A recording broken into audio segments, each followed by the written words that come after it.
Yeah.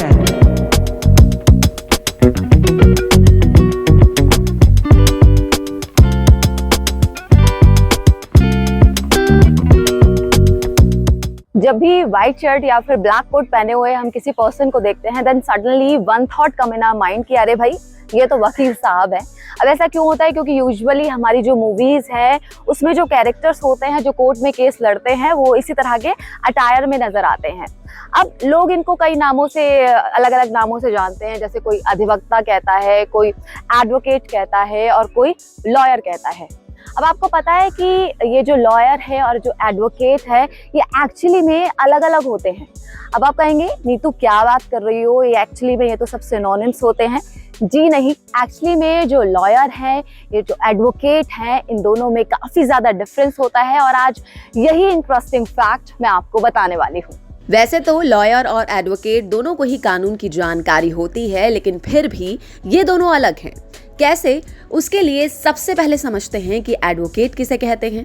Advocate को lawyer से अलग कहा जाता है क्योंकि ये वर्ड एडवोकेट उन लोगों के लिए यूज किया जाता है जो कानून की पढ़ाई करने के बाद किसी दूसरे व्यक्ति के लिए कोर्ट में अपनी दलील दे सकते हैं।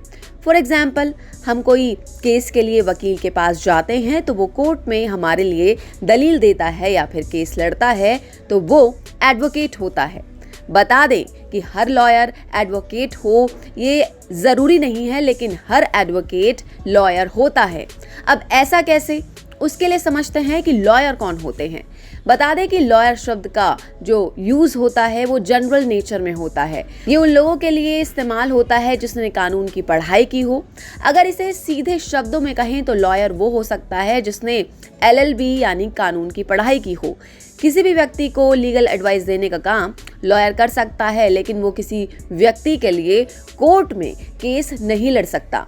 अगर कोई लॉ की पढ़ाई करने के बाद दूसरों के लिए केस नहीं लड़ता है तो वो लॉयर कहा जाता है। वहीं अगर कोई व्यक्ति किसी दूसरे व्यक्ति के लिए केस लड़ता है तो वो एडवोकेट बोला जाता है।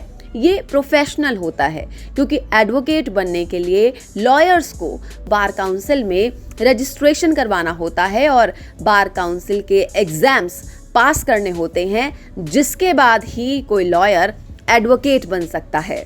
So I hope now you have understand the basic difference between advocate and lawyer. Video कैसी लगी मुझे कमेंट करें और ऐसी इंफॉर्मेटिव वीडियोस आप और देखना चाहते हैं तो हमारे चैनल को सब्सक्राइब जरूर करें।